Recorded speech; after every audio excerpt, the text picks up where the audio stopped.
আমাৰ ৰাস্তাটো ধুনীয়াকৈ কৰিব লাগে, যেনেকৈ ৰাস্তাটো কৰিছে চাইডত বন দি থৈছে।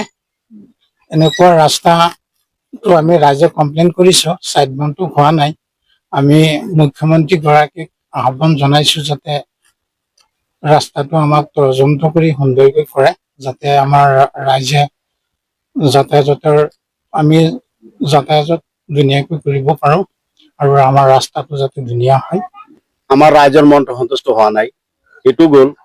2 নম্বৰ হ'ল চাইড বামটো বান্ধি আছে, ৰাস্তাৰ কিনাৰত যি বনগুলি পেলাই দিছে সেইবিলাক বন টানি আনি চাইড বামটো বনাই আছে। কিন্তু আমি এতিয়া কামটো অফ দিছো, সিহঁতক যে হাতত টকা নাই, যেনেকে পাৰো তেনেকে আমি কৰি যাম। আমি হিমন্ত ডাঙৰীয়াৰ কাছে আমাৰ অনুৰোধ যাতে এইটো কাম আমি এতিয়া বন্ধ দিছো, যাতে ওপৰৰ পৰা মানুহ আহি যাতে চাই তাৰপিছত আমৰা ৰাস্তাৰ কামটা কৰে দিয়ে।